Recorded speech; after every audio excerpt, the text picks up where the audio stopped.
बिस्मिल्लाहिर्रहमानिर्रहीम। अस्सलाम वालेकुम स्टूडेंट्स, मैं हूं अरशद अजीज, आपका फिजिक्स टीचर। आज हम डिस्कस करने जा रहे हैं टेस्ट नंबर 25 को। टेस्ट नंबर 25 बेस करेगा स्टेप स्कीम ऑफ स्टडीज के यूनिट नंबर 2 की सेकंड डिवीजन के कॉन्सेप्ट्स पर।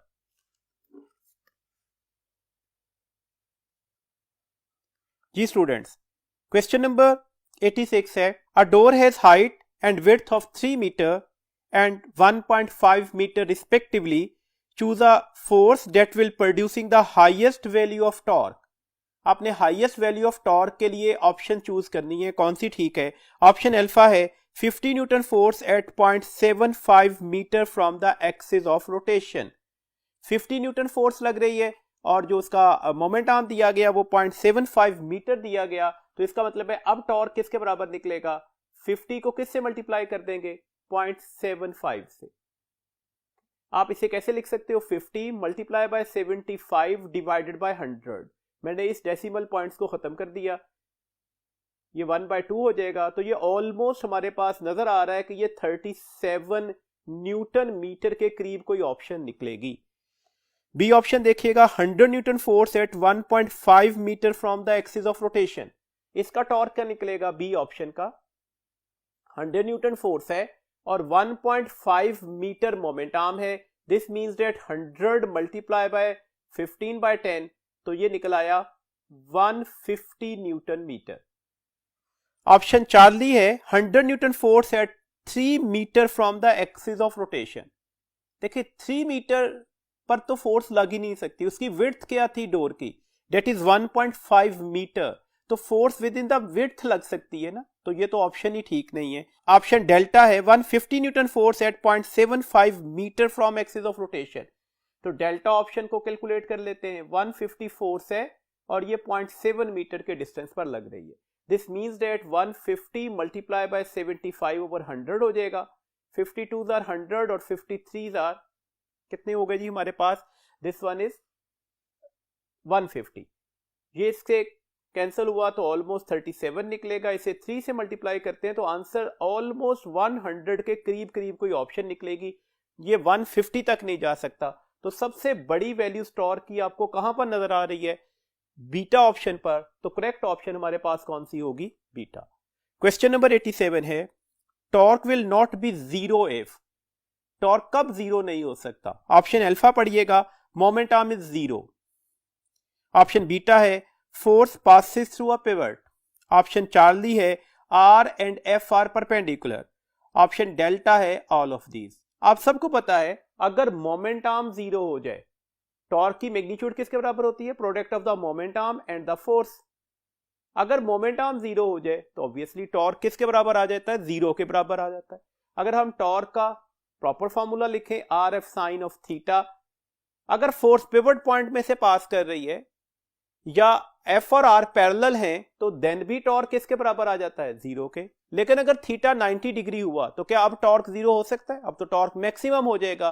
तो किस ऑप्शन पर टॉर्क जीरो नहीं हो सकता, ऑप्शन चार्ली के ऊपर। क्वेश्चन नंबर 88 है, why it is better to use longer spanner rather than to short one to tighten a nut और अ बोल्ट। नट और बोल्ट को टाइट करने के लिए हम लॉन्गर स्पैनर को क्यों प्रेफर करते हैं, देखेंगे टॉर्क की वैल्यूज किसके बराबर होती है, that is the product of the moment arm and the force. Torque और मोमेंट आर्म में कौन सा रिलेशन है, direct. This means that moment arm जितना लार्जर होता जाएगा टॉर्क उतना बढ़ता जाएगा। लॉन्गर स्पैनर का मतलब है लार्जर मोमेंट आर्म। अब अगर आप इस एक्सप्रेशन पर फोकस करते हैं तो आप इसको ऐसे भी तो लिख सकते थे, L is equal to the tau over F। इसका मतलब है फोर्स और मोमेंट आर्म में कौन सा रिलेशन है, इनवर्स। जितना मोमेंट आर्म लार्जर होता जाएगा उतनी फोर्स क्या होती जाएगी, कम अप्लाई करनी पड़ेगी। ये पॉइंट अपने ध्यान में रखिएगा। ऑप्शंस को पढ़ते हैं। पहली ऑप्शन है जी less friction is present. Beta option है less force is to be exerted, less force is to be exerted. Option Charlie है less turning effect is required, turning effect less नहीं होगा, डायरेक्ट रिलेशन है। Option delta है none of these. तो कौन सी option ठीक हो गई, less force is exerted on the spanner. तो करेक्ट ऑप्शन हमारे पास है बीटा। क्वेश्चन नंबर 89 है, a constant torque acting on a uniform circular wheel changes its angular momentum from L to 10L in 20 seconds। The magnitude of this torque is. Torque किसके बराबर होता है जी, del L over del T के। कितना angular momentum change हो गया, L से 10L, तो 10L minus L divided by कितने टाइम में ये चेंज आ रहा है, 20 सेकंड्स के अंदर, डिवाइडेड बाय 20, तो आंसर क्या आ जाएगा 9/20 इंटू एल। जब 10L से L माइनस करेंगे तो ये 9L हो जाएगा ना, तो डेट्स 9L/20। तो कौन सी ऑप्शन हमारे पास ठीक बन रही है जी, that is delta. Question number 90 है, the direction of the torque is. Torque की डायरेक्शन क्या होती है, देखें टॉर्क का फॉर्मूला क्या था, torque vector is equal to the cross product of position vector and the force vector. This means that torque vector जो है वो इस प्लेन के परपेंडिकुलर होना चाहिए, क्रॉस प्रोडक्ट की बेसिक सी प्रॉपर्टी है। इसके अकॉर्डिंगली देखिएगा, along the tangent option alpha है, बीटा ऑप्शन है perpendicular to the plane containing R and F, ये ठीक हो गया। चार्ली ऑप्शन है along the axis of rotation, और एंगुलर क्वांटिटीज की डायरेक्शन किसके अलोंग निकलती है, along the axis of rotation, तो ये भी ठीक हो गया। इसका मतलब है कौन सी ऑप्शन ठीक हो गई, both beta and Charlie, and this one is the delta. Question number 91 है, torque due to the centripetal forces. Centripetal force का टॉर्क क्या होगा, देखिए अगर एक पार्टिकल सर्कल में घूम रहा है तो उस पार्टिकल पर सेंट्रीपिटल फोर्स किस साइड पर लगती है, टुवर्ड्स द सेंटर। इसका मतलब है इसका पोजीशन वेक्टर भी किधर होगा, रेडियस वेक्टर भी किधर होगा, टुवर्ड्स द सेंटर। आर और एफ एक लाइन पर आ गए, आर और एफ में कितना एंगल बना, 0 डिग्री, तो अब टॉर्क की वैल्यूज क्या निकलेगी, R F C sine of 0, और साइन ऑफ 0 किसके बराबर होता है, 0 के, तो इसका मतलब है टॉर्क क्या निकलेगा 0, तो सेंट्रीपिटल फोर्स का टॉर्क नहीं होता, तो कौन सी ऑप्शन करेक्ट होगी जी, अल्फा। नेक्स्ट क्वेश्चन है जी हमारे पास, if a body moves with uniform angular velocity then, uniform angular velocity है, एंगुलर वेलोसिटी यूनिफॉर्म है, इसका मतलब हुआ अल्फा क्या हो जाएगा, 0 हो जाएगा। अल्फा अगर 0 हो जाए तो इसका मतलब हुआ टॉर्क भी क्या हो जाएगा, 0 हो जाएगा। टॉर्क 0 होने का मतलब है एंगुलर मोमेंटम क्या हो जाना चाहिए, कांस्टेंट। एंगुलर मोमेंटम कांस्टेंट होने का मतलब है चेंज इन एंगुलर मोमेंटम क्या होना चाहिए, 0। तो ये कुछ ऑप्शंस हैं, इसके अकॉर्डिंगली अपनी बात को पढ़ लेते हैं। तो ऑप्शन नंबर अल्फा है हमारे पास, टॉर्क एक्टिंग ऑन इट 0, तो टॉर्क तो 0 ही होगा। ऑप्शन नंबर बीटा है हमारे पास, एंगुलर एक्सेलेरेशन इज 0, तो एंगुलर एक्सेलेरेशन भी 0 होगा। ऑप्शन नंबर चार्ली है, angular momentum of the body is constant, तो angular momentum of the body भी कांस्टेंट हो गया। ऑप्शन नंबर डेल्टा है, ऑल ऑफ दीज, तो कौन सी ऑप्शन ठीक होगी जी, all of these. Next question है जी 93, an object is rotating with angular momentum 40 joule second, if a torque of 30 Newton meter acts on that body for 10 seconds, then the final angular momentum of the body is। Torque किसके बराबर होगा, rate of change of angular momentum के, LF minus LI over delta T. मैंने change in angular momentum को LF minus LI लिख दिया। अब values apply कर दीजिएगा। देखिए टॉर्क किसके बराबर है, 30 न्यूटन मीटर। इसके अलावा हमारे पास डेटा क्या दिया गया है, डेटा दिया गया जी हमारे पास, जो रोटेट कर रहा था वो 40 जूल सेकंड से कर रहा था, तो डेट्स वाई LF आपने कैलकुलेट करना है, ये 40 जूल सेकंड हो गया, डिवाइडेड बाय 10 सेकंड के लिए टाइम कितने देर के लिए लग रहा था जी, 10 सेकंड के लिए, तो ये आपके पास इसकी ऑप्शंस आ गई। दिस मींस दैट हमारे पास अब 300 किसके बराबर आ जाएगा, LF माइनस 40 के, ये 10 इधर जाकर मल्टीप्लाई हो गया ना। अब LF किसके बराबर आ गया, ये 40 दूसरी साइड पर जाकर ऐड हो जाएगा, तो आंसर क्या निकलेगा 340 जूल सेकंड, तो करेक्ट ऑप्शन हमारे पास है बीटा। नेक्स्ट क्वेश्चन है जी 94, a wheel of moment of inertia given values है इज मेकिंग 40 रेवोल्यूशंस पर सेकंड, एंगुलर स्पीड की वैल्यूज दे दी गई, the torque required to stop it in 20 seconds, 20 second के अंदर अंदर आपने इसे रोकना है, टॉर्क कितना लगेगा। तो आप सबसे पहले तो ओमेगा की वैल्यूज को कैलकुलेट कीजिएगा। ओमेगा कितना दिया गया है जी, 40 रेवोल्यूशन पर सेकंड। एक रेवोल्यूशन में कितने रेडियंस होते हैं, 2 पाई रेडियंस, तो ये 2 पाई रेडियन पर सेकंड, साथ में 40 मल्टीप्लाई हो जाएगा, तो that is the 80 pi radian पर सेकंड। SI यूनिट्स कन्वर्ट कर लिए, और ये उसकी इनिशियल एंगुलर वेलोसिटी थी। टॉर्क किसके बराबर होता है, I अल्फा के, I किसके बराबर हो जाएगा, rate of change of angular velocity, क्या जी। अब यहां पर वैल्यूज लगाइएगा। आई की वैल्यूज आपके पास गिवन थी, आई की वैल्यूज हमारे पास है जी 10 इंटू 10 रेज की पावर -3। ओमेगा एफ क्या है 0, ओमेगा ए की वैल्यूज क्या है 80 पाई। कितने टाइम के लिए ये वैल्यूज लग रही है जी, हमारे पास टाइम है जी 20 सेकेंड्स डिवाइडेड बाय 20। तो अब हमारे पास आंसर किसके बराबर आ जाएगा, ये 0 तो माइनस करेंगे तो आंसर तो यही रहेगा -80 को अगर हम 10 से मल्टीप्लाई करते हैं तो ये 800 हो गया, साथ में 10 रेज की पावर -3 है, पाई भी है, और ये 20 से ऑपरेट होता है तो ये -40 इंटू 10 रेज की पावर -3 पाई न्यूटन मीटर आंसर निकलेगा। इसके अकॉर्डिंगली अपनी ऑप्शंस को चेक कर लेते हैं जी।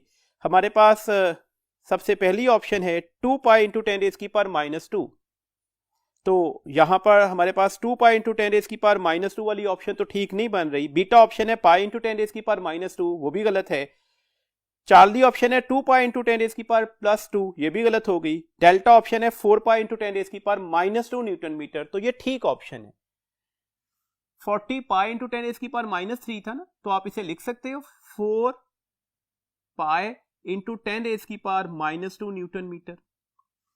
माइनस का साइन क्या बता रहा है कि ये जो वेलोसिटी में चेंज आया ना वो डिक्रीजिंग था, तो डेट्स है अगर आप वैल्यूज के लिए मैग्नीट्यूड के लिए जा रहे हैं तो आप इसे सिंपल 4 पाई इंटू 10 रेज की पावर -2 न्यूटन मीटर भी लिख सकते हो, तो करेक्ट ऑप्शन है डेल्टा। नेक्स्ट क्वेश्चन है जी हमारे पास, when the direction of both R and F is reverse then. देखिए आपने आर की डायरेक्शन भी रिवर्स कर दी, एफ की डायरेक्शन भी रिवर्स कर दी। टॉर्क किसके बराबर होता है, आर क्रॉस एफ के। अगर मैं इन दोनों की डायरेक्शन रिवर्स कर दूं -r मल्टीप्लाई बाय -f, तो ऑब्वियसली अब आंसर क्या आएगा, दोबारा r क्रॉस f आ जाएगा। माइनस मल्टीप्लाई बाय माइनस क्या होता है, प्लस होता है ना, तो सेम वैल्यूज आ गई। इसका मतलब है टॉर्क की ना मैग्नीट्यूड चेंज हुई है, टॉर्क की ना डायरेक्शन चेंज हुई है। अब अपनी ऑप्शंस को देखिएगा कौन सी ऑप्शंस ठीक है। अल्फा ऑप्शन है direction of torque changes, beta option है magnitude of torque changes, Charlie option है टॉर्क डज नॉट चेंज, तो टॉर्क की ना मैग्नीट्यूड चेंज हो रही है ना डायरेक्शन चेंज हो रही है, तो करेक्ट ऑप्शन क्या होगी, Charlie, torque does not change. Next question है 96, in the relation of torque vector is equal to the R vector cross F vector, R vector is known as. हमसे पूछा गया ये जो टॉर्क का रिलेशन है ना, इसमें आर वेक्टर किस तरह से जाना जाएगा या इसका नाम क्या है, तो गलती से स्टूडेंट से मोमेंट आर्म समझते हैं, ये मोमेंट आर्म नहीं है, that is the position vector. तो पोजीशन वेक्टर के अकॉर्डिंगली करेक्ट ऑप्शन हमारे पास क्या होगी, बीटा। मैं एक बार ऑप्शंस भी पढ़ देता हूं। Moment of force actually torque ही को बोला जाता है। बीटा ऑप्शन है position vector, that is the correct one. Charlie option है बोथ ए एंड बी, तो बोथ ए एंड बी वाली ऑप्शन तो गलत होगी ना, सिर्फ बीटा ऑप्शन ठीक है। और डेल्टा ऑप्शन है मोमेंट ऑफ इनर्शिया, तो ये मोमेंट ऑफ इनर्शिया भी नहीं है। नेक्स्ट क्वेश्चन है जी हमारे पास, question number 97, consider the following figure in which a rod of length 2 meter is pivot from the end A, इसे A end से pivot किया गया and is connected to the string of end B as shown in the figure। Figure बनी हुई है, आप figure पर focus कीजिएगा। What must be the turning effect if the string breaks and fails to hold the rod? Mass of the rod is 40 ग्राम। देखें हमारे पास ये point A है, इसे पिवट किया गया, ये 2 मीटर की लेंथ है, इससे होल्ड किया गया हॉरिजेंटली। अगर ये ब्रेक हो जाए तो ऑब्वियसली रोटेट कर गया। आपसे पूछा गया टॉर्क कितना होगा, मास ऑफ द रॉड कितना दिया गया, 40 ग्राम। अब देखिएगा टॉर्क किसके बराबर आएगा, किसके बराबर आना चाहिए टॉर्क, ये इसका वेट यहां पर एक्ट कर रहा होगा। दिस मींस दैट ये वाला डिस्टेंस कितना होगा, 1 मीटर, जिसे आप क्या बोलोगे, मोमेंट आर्म। वेट किसके बराबर होता है, मैस इंटू जी के। मैस की वैल्यूज है 40 ग्राम, 40 को किलोग्राम में कन्वर्ट करना है, तो क्या करना होगा, 40 इंटू 10 रेज की पावर -3, साथ में जी की वैल्यूज को मल्टीप्लाई भी करना होगा, तो ये टॉर्क की वैल्यूज निकल आएगी। जी क्या होता है, 10 होता है, तो डेट्स है हमारे पास आंसर क्या आ जाएगा, that is the 400 into 10 raise की power -3, this one is the 0.4 newton metre.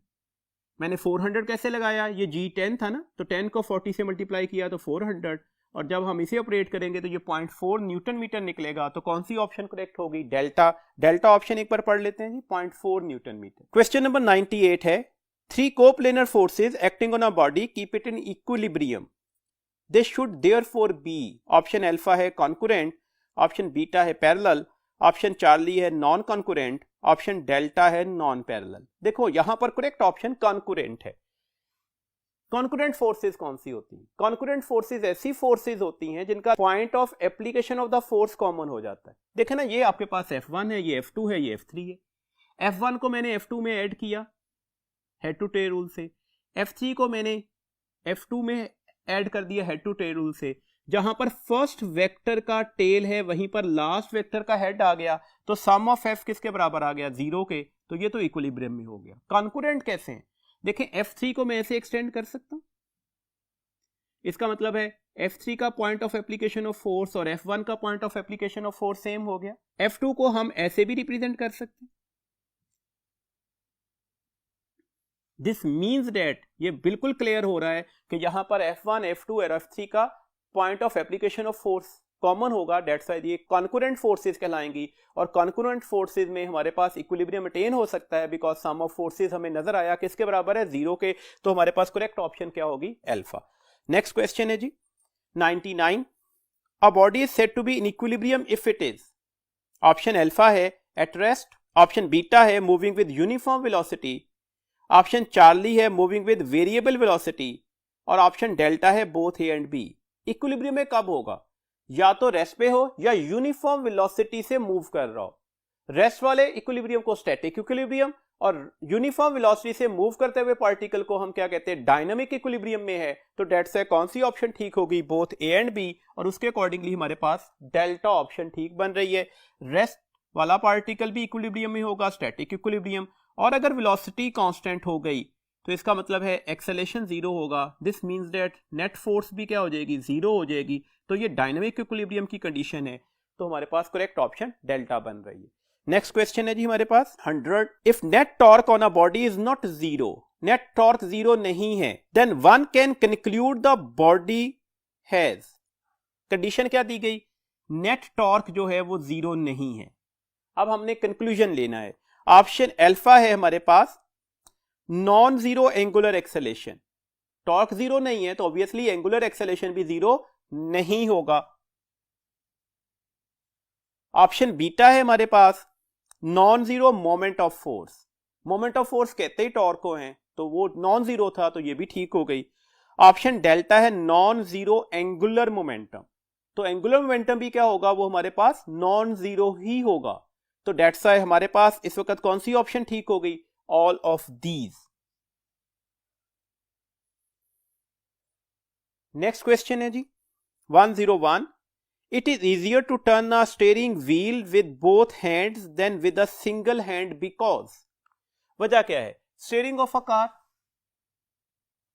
देखें बोथ हैंड का मतलब है एक फोर्स यहां से अपवर्ड लगा रहे होते हो और एक फोर्स यहां से डाउनवर्ड लग रही होती है। ये दोनों फोर्सेस मैग्नीट्यूड में सेम होंगी, डायरेक्शन में अपोजिट होंगी, और ऑब्वियसली इनका line of action of force भी डिफरेंट है। तो डेट्स ये कपल बनाएंगी। कपल की वजह से एक टॉर्क इस फोर्स का आएगा और एक टॉर्क इस फोर्स का आएगा। दोनों टॉर्क सेम डायरेक्शन में है, तो डेट्स इस कपल की वजह से इसे रोटेट करना ज्यादा इजियर हो गया। अब अपनी ऑप्शंस को पढ़ते हैं। पहली ऑप्शन है acceleration force increased on the wheel. Beta option है two hands provide firm grip. Charlie option है two forces act on the wheel. Delta option है couple acts on the wheel. तो क्यों घुमाना आसान हुआ? क्योंकि कपल जो है वो व्हील पर लगना शुरू हो गया था। तो करेक्ट ऑप्शन हमारे पास कौन सी होगी? डेल्टा। 102 क्वेश्चन है, when a couple acts on a body then, couple act कर रहा है, ये कपल की कंडीशन दे दी गई। आपको नजर आया समेशन एफ तो 0 होगा, लेकिन समेशन टॉ 0 नहीं हुआ because both torque same direction में निकल आए थे। तो समेशन टॉ 0 नहीं है, समेशन एफ 0 है। मतलब first condition of equilibrium satisfied हो रही है, second condition of equilibrium satisfied नहीं हो रही।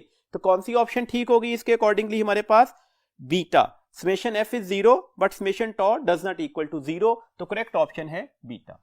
103 क्वेश्चन है, a uniform bar of length 2.8 metre, याद रखिएगा लेंथ 2.8 मीटर है, इस pivot at its mid point, इसके मिड पॉइंट पर इसे पिवट कर दिया गया।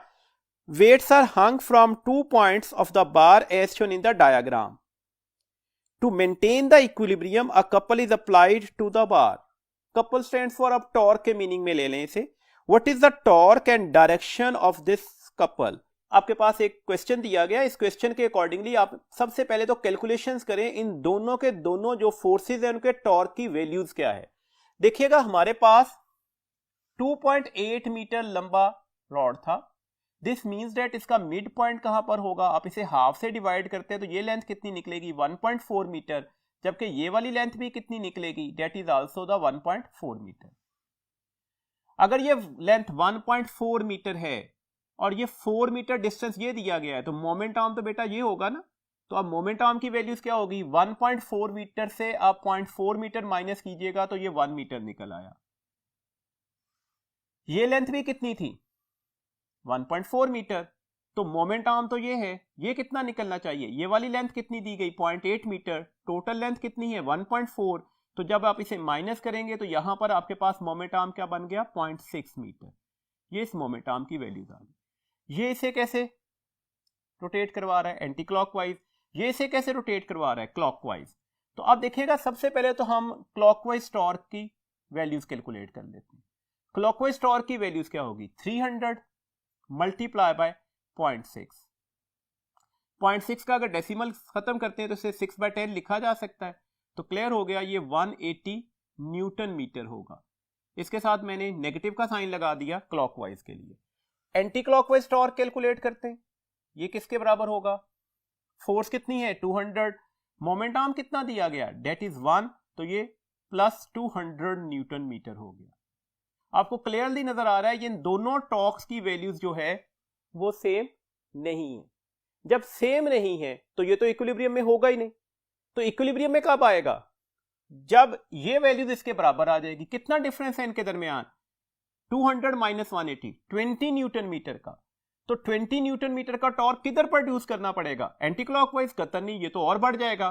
किधर देना पड़ेगा, क्लॉकवाइज डायरेक्शन में. तो हमारे पास जो टॉर्क होगा जो आपने देना है वो 20 न्यूटन मीटर देना है. नेगेटिव का साइन बता रहा है किस डायरेक्शन में देना है जी, क्लॉकवाइज डायरेक्शन में. तो ये ऑटोमेटिकली रॉड इक्विलिब्रियम में चला जाएगा. तो करेक्ट ऑप्शंस देखते हैं इसके अकॉर्डिंगली कौन सी है जी. That is alpha 20 newton metre clockwise, beta 40 newton metre clockwise, Charlie 20 newton metre anti clockwise, delta 40 newton metre anti clockwise. तो कौन सी ऑप्शन ठीक हो गई, अल्फा. जी हमारे पास क्वेश्चन नंबर 104 है. A ruler of 0.6 metre is pivot at its centre, equal and opposite forces of magnitude 2 newton are applied to the ends. What is the magnitude of the torque of the couple on the ruler. आपने magnitude torque की calculate करनी है, किस वजह से, couple forces की वजह से. देखिएगा हमारे पास इस वक्त लेंथ ऑफ द रॉड कितना दिया गया, ये 0.6 मीटर है, जबकि यहां पर फोर्सेज कितनी लग रही है 2 न्यूटन, ये भी 2 न्यूटन है. दोनों फोर्सेस की मैग्नीट्यूड बराबर है, डायरेक्शन अपोजिट है, ये कोलिनियर भी नहीं है, तो ये कपल बना रही है. तो सबसे पहला काम क्या करना पड़ेगा, कपल आर्म कैलकुलेट करना पड़ेगा. द शॉर्टेस्ट या perpendicular distance between the two forces which make a couple. ये डिस्टेंस निकल आया.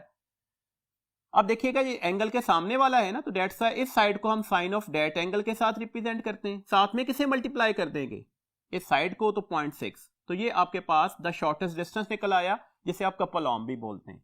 अब टॉर्क ड्यू टू कपल किसके बराबर आ जाएगा, टॉर्क ड्यू टू कपल होता है जी किसी एक फोर्स की मैग्नीट्यूड को हम the shortest distance between the two forces which make a couple से मल्टीप्लाई कर देंगे.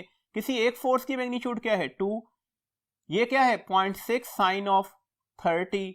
तो हमारे पास अब कैलकुलेशंस क्या होगी, 2 मल्टीप्लाई बाय 0.6 और ये 1/2 से डिवाइड होगा, 2 से 2 कैंसिल हो गया, तो आंसर निकल आया 0.6 न्यूटन मीटर. तो करेक्ट ऑप्शन हो गई बीटा.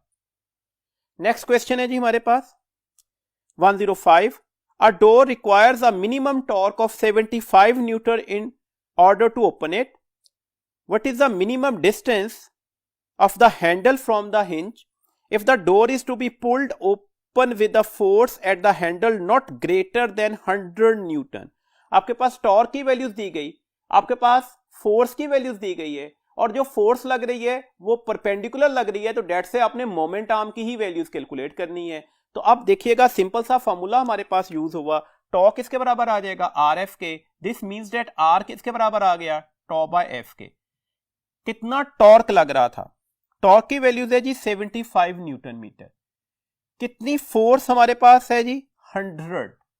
तो इसका मतलब है आंसर क्या निकल आएगा? 0.75 मीटर। तो ये हमारे पास इसकी वैल्यूज निकल आई। तो करेक्ट ऑप्शन हमारे पास क्या है? अल्फा। नेक्स्ट क्वेश्चन है जी 106। Forces are applied to uniform beam pivot at its centre, which beam is balanced. आपने बताना है कौन सा बीम जो है वो बैलेंस्ड होगा। चारों ऑप्शन को जरा गौर से देखिएगा। हमारे पास समेशन टॉ इज 0 का क्वेश्चन है। हमने करना क्या है? Summation tau should be taken as 0। जरा इस ऑप्शन नंबर ए को देखिएगा। एक फोर्स ये लग रही है, ये कौन सा टॉर्क लेकर आएगी? क्लॉकवाइज। एक फोर्स इस डायरेक्शन में लग रही है, तो ये भी कौन सा टॉर्क लेकर आएगी? क्लॉकवाइज ही। तो इसकी तो कैलकुलेशन की जरूरत ही नहीं है, ये तो इक्विलिब्रियम में आ ही नहीं सकता। क्लॉकवाइज टॉर्क को तो कैंसिल नहीं कर सकता। बीटा ऑप्शन को देखिएगा, वंस अगेन सिचुएशन यही है। ये पिवट के इर्द गिर्द घूम गई, क्लॉकवाइज डायरेक्शन में टॉर्क ले रही है, ये भी ऐसे ही क्लॉकवाइज डायरेक्शन में टॉर्क लेकर आ रही है, तो ये भी एक दूसरे को कैंसिल नहीं करेंगी। जरा यहां पर देखिएगा, ये कौन सा टॉर्क लेकर आ रही है? फोर्स क्लॉकवाइज, और ये एंटी क्लॉकवाइज। ये एक दूसरे को कैंसिल कर सकती हैं, बट शर्त है मैग्नीट्यूड भी बराबर होनी चाहिए।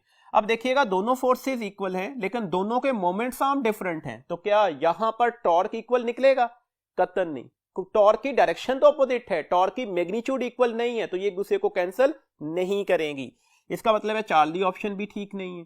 डेल्टा ऑप्शन को देखिएगा, दोनों टॉर्क्स की डायरेक्शन अपोजिट है, वेल एंड गुड। अब इसकी वैल्यूज कैलकुलेट करते हैं। 5 को 0.4 से मल्टीप्लाई कर दीजिएगा तो एंटी क्लॉकवाइज टॉर्क की वैल्यूज निकल आई, that is the 2 newton metre. अब क्या करेंगे? 10 को 0.2 से मल्टीप्लाई करेंगे तो ये भी कितना निकल आया? 2 न्यूटन मीटर। तो दोनों टॉर्क्स की मैग्नीट्यूड भी बराबर है, दोनों टॉर्क्स की डायरेक्शन भी अपोजिट है, तो यहां पर नेट टॉर्क किसके बराबर आ जाएगा? 0 के। तो ये इक्विलिब्रियम को जस्टिफाइड कर रहा है, तो करेक्ट ऑप्शन हमारे पास कौन सी हो गई? डेल्टा। नेक्स्ट क्वेश्चन है जी 107। The diagram shows a uniform half metre ruler balance out at its mid point, what is the weight of the wooden block. आपके पास एक हाफ मीटर रूलर दिया गया है, ये 100 न्यूटन की फोर्स इधर लग रही है, ये डिस्टेंस 15 सेंटीमीटर है, ये वुडन ब्लॉक लगा हुआ है, इसका वेट बताना है, ये डिस्टेंस 20 सेंटीमीटर है। तो ऑब्वियसली क्लॉकवाइज टॉर्क किसको बैलेंस करेगा? एंटी क्लॉकवाइज टॉर्क को। एंटी क्लॉकवाइज टॉर्क की वैल्यूज क्या है? Force multiply by the moment arm. तो ये मोमेंट आर्म था, सेंटीमीटर में था ना, मैंने मीटर में कन्वर्ट कर दिया, is equal to the clockwise torque की वैल्यूज क्या होगी? फोर्स, ये फोर्स कैलकुलेट करनी थी, multiply by the moment arm. ये 10 रेज़ की पावर -2 10 रेज़ की पावर -2 से कैंसिल हो गए। इसका मतलब है W किसके बराबर आ जाएगा? 1500 डिवाइडेड बाय 20। ये एक जीरो इससे कैंसिल हो गया। 150 को 2 से डिवाइड कर दीजिएगा, 7 2 आर 14, 10 बचे, तो 7 5 आर 10, तो 75 न्यूटन इसकी ऑप्शन निकलेगी, and that is the beta option. Next question देखिएगा जी 108 है। A uniform beam of weight 100 Newton is 3 meter long and is supported on a pivot situated 1 meter from one end. When a load of W is hung from that end, the beam is in equilibrium. Beam equilibrium में चला गया है, as shown in the diagram. What is the value of the W? आपने ये W की values calculate करनी है, और weight of the metre rod कितना दिया गया था? 100 न्यूटन। देखें, weight of the metre rod exactly उसके सेंटर ऑफ ग्रेविटी पर एक्ट कर रहा होगा, और ये कितना है? 100 न्यूटन। सेंटर ऑफ ग्रेविटी का मतलब है ये डिस्टेंस b इसका आधा होगा, 3 मीटर है, तो ये 1.5 मीटर होगा, और ये डिस्टेंस भी यहां से लेकर यहां तक कितना होगा? 1.5 मीटर।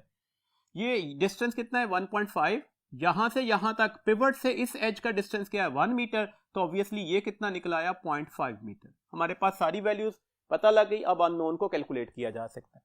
ये कौन सा टॉर्क प्रोड्यूस कर रही है जी? क्लॉकवाइज। और ये W कौन सा टॉर्क प्रोड्यूस कर रही है? Anti clockwise. तो क्लॉकवाइज टॉर्क की वैल्यूज क्या है? Force multiply by the moment arm. Anti clockwise torque की वैल्यूज क्या है? Force multiply by the moment arm. इसका मतलब है W किसके बराबर आ जाएगा? 100 multiply by 5/10, this one is the 50 Newton. तो हमारे पास करेक्ट ऑप्शन कौन सी हो गई? चार्ली।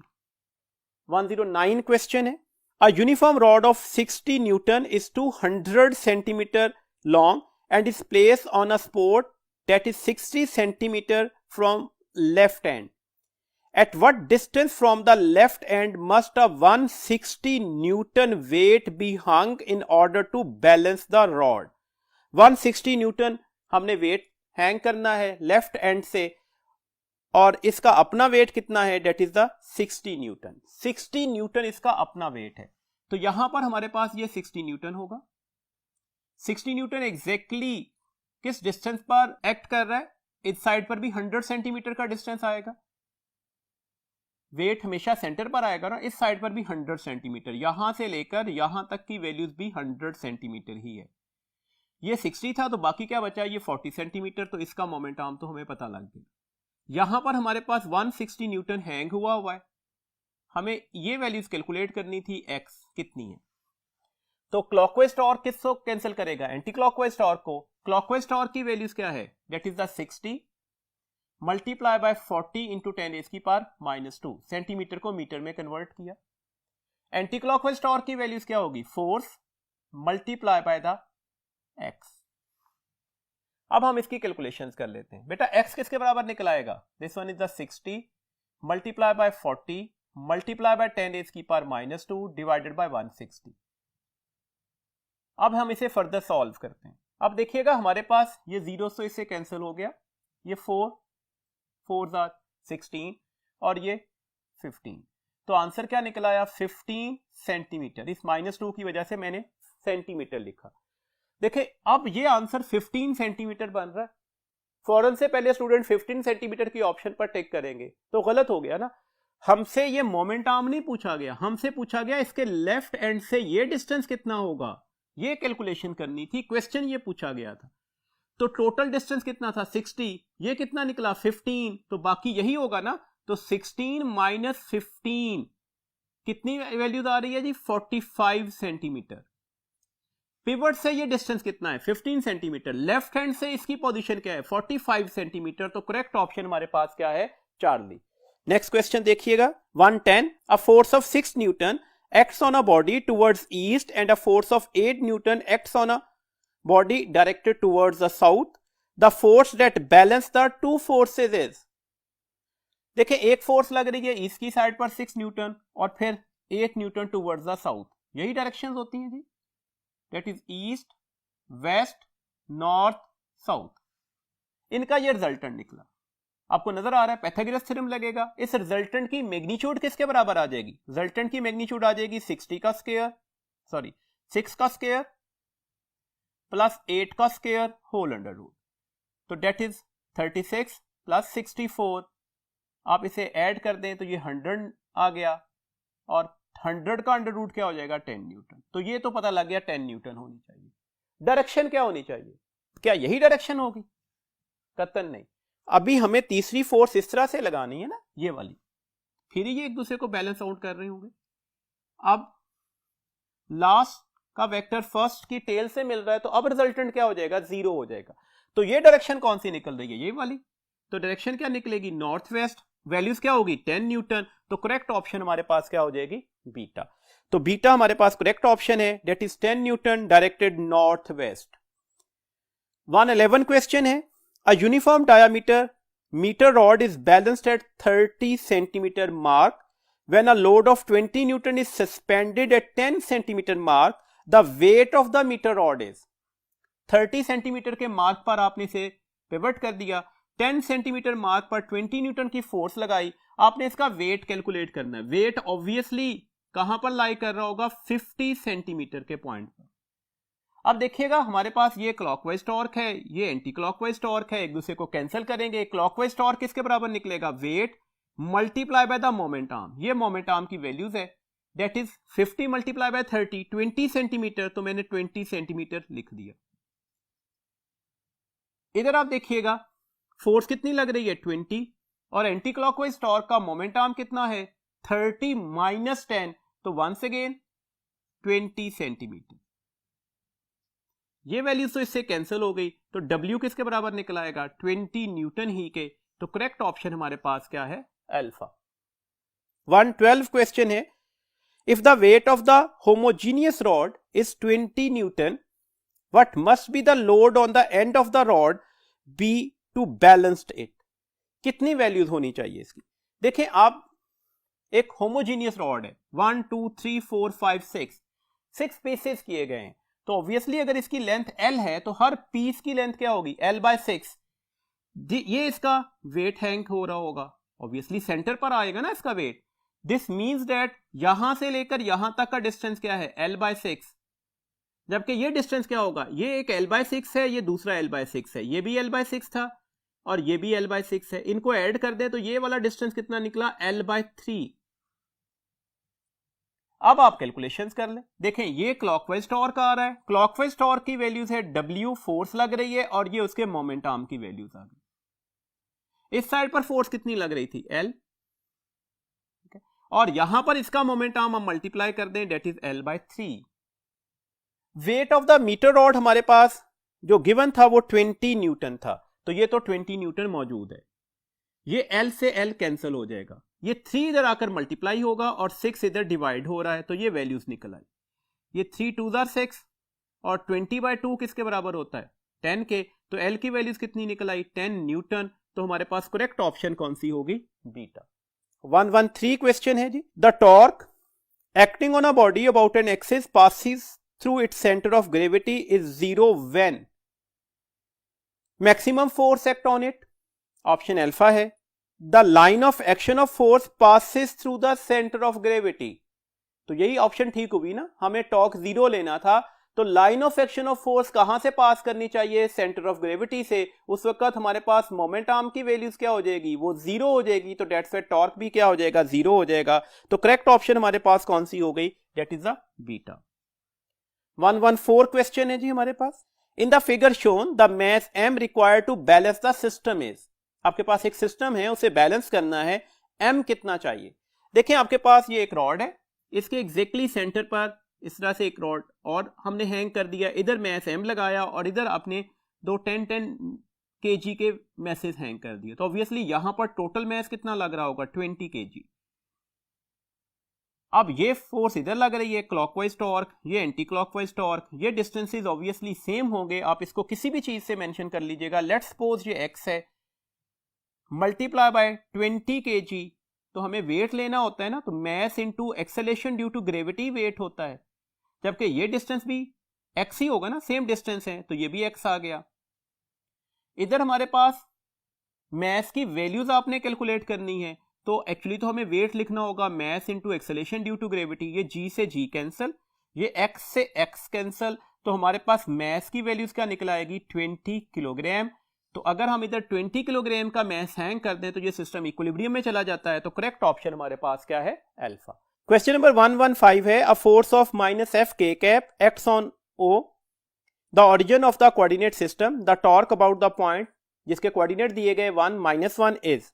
तो आप सबसे पहले तो पोजीशन वेक्टर कैलकुलेट करें ना इस पॉइंट का, जिसके अकॉर्डिंगली आपने, जिसके अबाउट आपने टॉर्क कैलकुलेट करना होगा, तो R किसके बराबर आएगा। देखो कीवर्ड है, गलती यहीं से होनी होती है, हमेशा पोजीशन वेक्टर कैलकुलेट करने के लिए हम जिस पॉइंट के अकॉर्डिंगली टॉर्क लेना है उसके कोऑर्डिनेट को हम किससे माइनस कर रहे होते हैं, एफ के कोऑर्डिनेट से, तो डेट्स व्हाई एफ के कोऑर्डिनेट से माइनस किया, एफ ओरिजिन पर लग रहा था 0 -1 आई कैप, एफ का कोऑर्डिनेट y क्या होगा 0 क्योंकि ओरिजिन पर लग रही थी फोर्स माइनस, और इसका कोऑर्डिनेट क्या था -1 इंटू -1 जे कैप, तो ये -i प्लस जे कैप निकल आया। अब आप टॉर्क कैलकुलेट कर ले, टॉर्क किसके बराबर होता है जी, R क्रॉस F के। अब आपके पास वैल्यूज दी गई थी, आप वैल्यूज के अकॉर्डिंगली कैलकुलेशंस कर लीजिएगा। R की वैल्यूज क्या है, -i cap plus J cap, और इसकी वैल्यूज क्या है, क्रॉस F के कैप, और साथ में माइनस का साइन भी था। देखें F तो कॉमन निकल आया ना, अब -i कैप माइनस के cap, -i cap cross -k cap, फिर प्लस और माइनस, माइनस हो गए, जे कैप क्रॉस के कैप।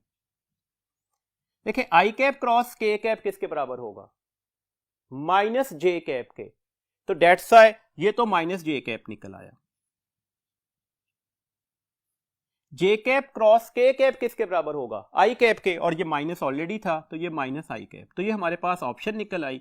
आप इस ऑप्शन को ऐसे भी लिख सकते थे, -f आई कैप प्लस जे कैप, तो करेक्ट ऑप्शन कौन सी हो गई, चार्ली ऑप्शन पढ़ देता हूं जी, -f इंटू आई कैप प्लस जे कैप। ये था जी हमारे पास लास्ट क्वेश्चन इस टेस्ट का। इंशाल्लाह ताला नेक्स्ट वर्किंग डे पर इसी यूनिट से हम अगले टेस्ट को डिस्कस करेंगे। अपना बहुत ख्याल रखिएगा। अल्लाह हाफिज।